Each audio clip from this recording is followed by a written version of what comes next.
He unlatched the locks. The briefcase opened, and his world stopped. Bundles of cash filled the case from edge to edge, neatly stacked, wrapped with bank bands. Dollars, naira, more money than he had ever seen in his life. Enough to erase hunger, cold, fear. Enough to change everything. Sadiq stared, mouth open. His breath came fast and shallow. He reached out and touched one bundle, half expecting it to vanish like smoke. It didn't. It was real. Images flooded his mind instantly. Hot food at a room with a door, new clothes, school, safety. No more nights like this. No more begging. No more being invisible. His hands clenched into fists. God, he whispered, is this for me? The rain had no mercy that night. It fell hard and cold over the streets of Lagos, turning potholes into shallow rivers and the neon lights of roadside shops into trembling reflections on wet asphalt. Cars splashed past without slowing, their headlights cutting briefly through the darkness before disappearing again. 17-year-old Sadiq stood under the broken roof of an abandoned bus stop, shivering. His clothes were soaked thin, worn, and 2 sizes too big. His slippers had lost their grip long ago, and water crept between his toes like needles. He hugged himself tightly, more out of habit than warmth. This was home. The bus stop had no benches anymore. They had been ripped out months ago and sold for scrap. The roof sagged on one side, but it was better than sleeping fully exposed. At least here, he could lean against a concrete wall and pretend, just for a moment, that he belonged somewhere. Sadiq had been homeless for almost 2 years. His parents had died within months of each other. His father from an untreated illness, his mother from grief that came quietly and never left. After that, relatives argued over property, money, responsibility. In the end, no one argued over him, so he learned to survive. He washed car windscreens at traffic lights. He carried loads in markets. He slept where night found him. And when hunger grew unbearable, he begged, not with words, but with eyes trained to look small and harmless. Tonight, hunger clawed at him harder than usual. He hadn't eaten since morning. The rain had chased customers away, and by evening his stomach burned with that hollow pain he knew too well, the kind that made your body feel light, like it might float away if the wind blew hard enough. Sadiq shifted his weight and wiped rainwater from his face. That was when he saw it. At first, he thought his eyes were playing tricks on him. A black leather briefcase sat just a few steps away from the bus stop, resting upright beside the road, as if someone had placed it there carefully. It looked expensive, too clean, too polished to belong to this part town. No one stood near it. No one shouted. No one ran back for it. Sadiq frowned. In Lagos, nothing valuable stayed alone for long. He stepped closer, cautious. Cars rushed past. The rain kept falling. Still, no one came. The briefcase was real. His heart began to pound, not with fear, but with something far more dangerous. Hope. Slowly, he reached down and touched the handle. Cold, solid, heavy, very heavy. His breath caught. "What is this doing here?" he murmured. He glanced around quickly, half expecting someone to grab him by the collar and accuse him of theft. But the street remained indifferent, busy with its own survival. Sadiq hesitated. He could walk away. That would be the safest choice. But hunger made courage difficult. He lifted the briefcase and nearly staggered from its weight. Whatever was inside, it was a lot. His hands trembled as he crouched back under the bus stop roof and placed the briefcase on the ground between his feet. His mind raced. What if it's money? What if it's documents? What if it belongs to someone dangerous? Sadiq swallowed. With shaking fingers, he unlatched the locks. The briefcase opened, and his world stopped. Bundles of cash filled the case from edge to edge, neatly stacked, wrapped with bank bands. Dollars, naira, more money than he had ever seen in his life. Enough to erase hunger, cold, fear. Enough to change everything. Sadiq stared, mouth open. His breath came fast and shallow. He reached out and touched one bundle, half expecting it to vanish like smoke. It didn't. It was real. Images flooded his mind instantly. Hot food at a room with a door, new clothes, school, safety. No more nights like this. No more begging. No more being invisible. His hands clenched into fists. God, he whispered, is this for me? The rain answered instead, drumming harder against the concrete. Then another voice echoed in his memory, soft, firm, unmistakable. His mother's. Sadiq, being poor is not a crime, but stealing will steal your peace. He squeezed his eyes shut. Stop, he muttered to himself. But the money sat there, silent and tempting. Who would know? Who would miss it? People with this kind of money didn't suffer like he did. Losing it wouldn't kill them. Keeping it could save him. His stomach growled loudly, as if to argue its own case. Sadiq laughed bitterly. Easy for you to talk about peace, he said to the empty night. You're not the one starving. Still his hands wouldn't move. He looked back at the briefcase. Something else caught his attention. Inside the lid, tucked neatly into a pocket, was a business card. He pulled it out. Adewale Kingsley CO. Kingsley Group Private Office line address printed in bold letters. Sadiq's eyes widened. Even he knew that name. Adewale Kingsley was one of the richest men in the country, a billionaire whose companies dominated real estate, oil services, and logistics.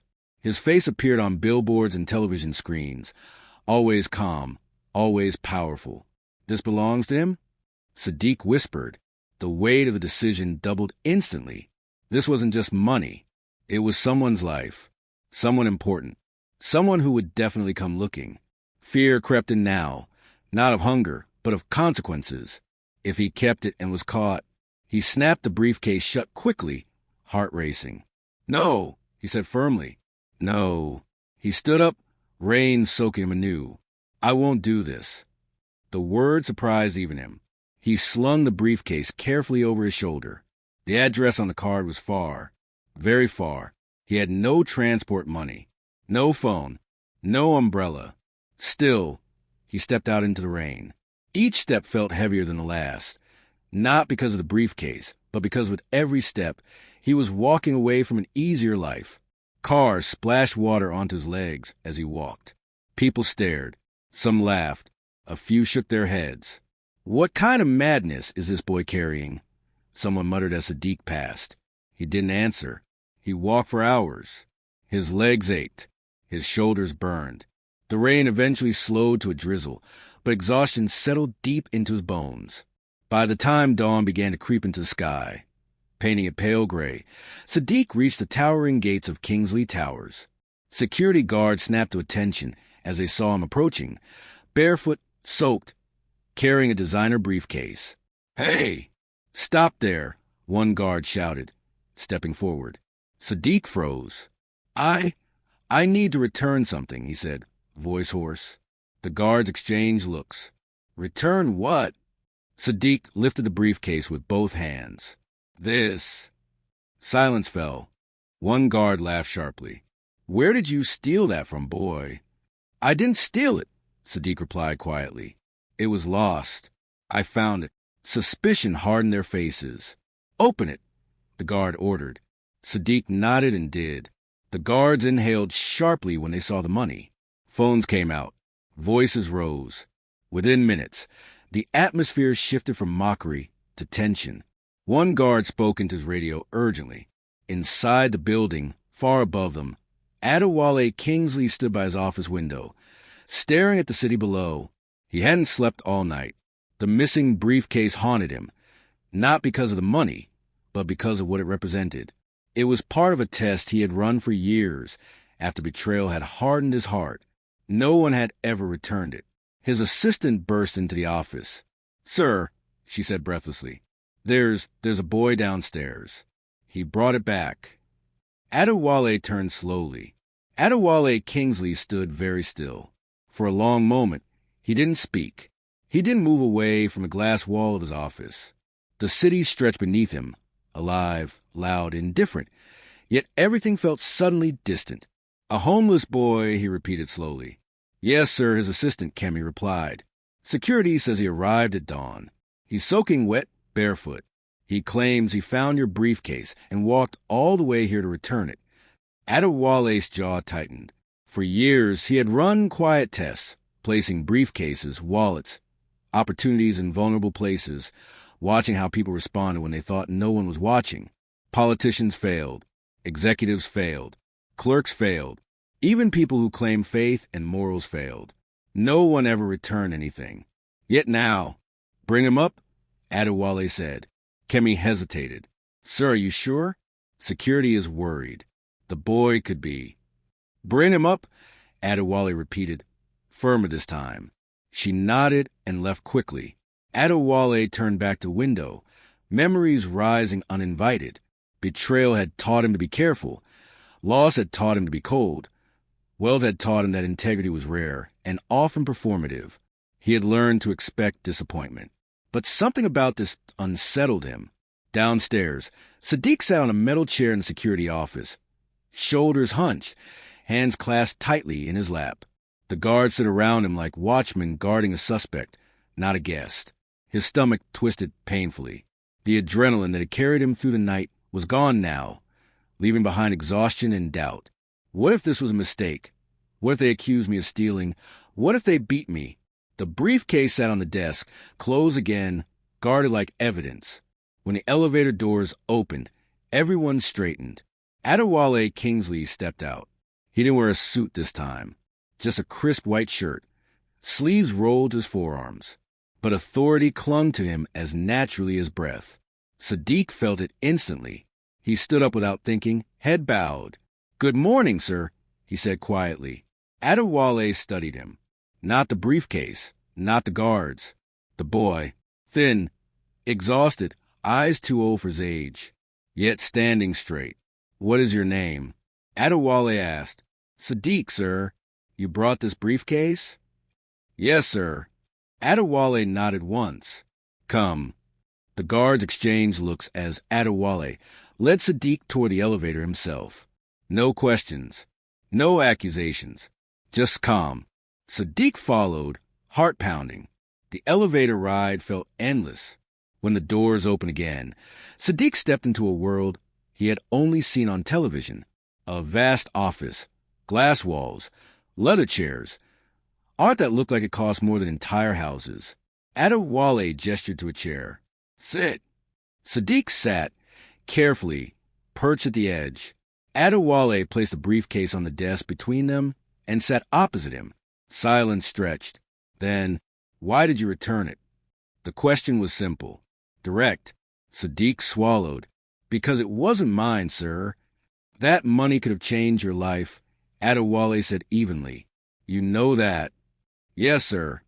So, why didn't you keep it? Sadiq hesitated, then spoke honestly. Because if I did, I wouldn't be able to sleep, even if I ate well.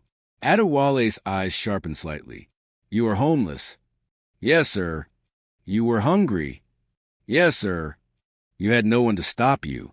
Yes, sir. Yet you walked through the rain all night to return it. Sadiq nodded. Adewale leaned back. Do you believe in God? He asked suddenly. Sadiq blinked. Yes, sir. Then where was God when you were sleeping at a bus stop? The question landed heavy. Sadiq looked down at his hands. I don't know, sir, he said quietly. But my mother used to say, God doesn't always remove suffering. Sometimes he just watches to see who you'll become inside it. The room went very still. Adewale felt something tighten in his chest. How old are you? He asked. 17, sir. Do you have family? No, sir. Education? I stopped school after my parents died. I wanted to return someday. Adewale exhaled slowly. For a moment, Sadiq feared he had said too much. Then Adewale stood up. He walked to the window, staring out again. You know, he said, voice low, many people who sit in offices like this would have taken that briefcase and then justified it with clever words. He turned back, but you didn't. Adewale reached into the briefcase and removed a single bundle of cash. Sadiq's heart jumped. This is yours, Adewale said, pushing across the desk. Sadiq's eyes widened in panic. No, sir, please. I didn't bring it back for money. I know, Adewale replied calmly. That's why I'm offering it. Sadiq stood abruptly. Sir, I can't take it. I'll feel like I sold my honesty. For the first time, Adewale smiled. A real smile. You passed the test, he said. Sadiq froze. Test, sir? Adewale nodded. This briefcase has been lost before. Many times. No one ever brought it back. Sadiq's breath caught. You were the first. Silence filled the room again. Sit, Adewale said gently. Sadiq obeyed. I won't insult your integrity by throwing money at you and sending you away, Adewale continued. But I also won't let a boy like you return to the streets. He pressed a button on his desk. Kemi. Yes, sir. Prepare the guest residence. Call the doctor and inform the school board. Kemi blinked. Sir. Adewale looked at Sadiq. From today, he said, you will not sleep outside again. You will eat. You will study. And if you allow me, I will mentor you. Sadiq stared, overwhelmed. Why? He whispered. Adewale's voice softened. Because money didn't reveal your character. Poverty did. Tears burned Sadiq's eyes. I don't know how to repay you, he said. Adewale shook his head. You already did. Later that day, as Sadiq stood under a hot shower for the first time in months, he cried quietly, not from pain but relief. For the first time, he wasn't surviving. He was being seen. And somewhere deep inside Adewale Kingsley, a hardened man felt something else stirring too. Hope. Hope was a fragile thing. Sadiq learned that within days. The guest residence sat behind the main Kingsley mansion, quiet, clean, almost unreal. The bed was soft, the walls warm, the silence strange. At night, Sadiq sometimes woke up suddenly, heart racing, certain it overslept under the bus stop and missed a dawn. But each time, the ceiling remained smooth and white. Each morning, food waited.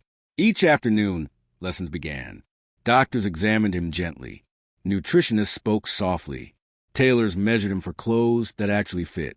A tutor named Mr. Hassan started visiting daily, reintroducing him to mathematics, English, and science like a man reopening doors long sealed shut. Yet beneath the comfort, fear lingered.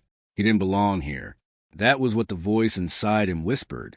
A mistake would send him back to the streets. Adewale Kingsley watched him closely, but not obviously. He observed how Sadiq thanked every staff member, how he stood up when elders entered the room, how he tried to hide leftover food and napkins at first, until Grace, the housekeeper, gently caught him.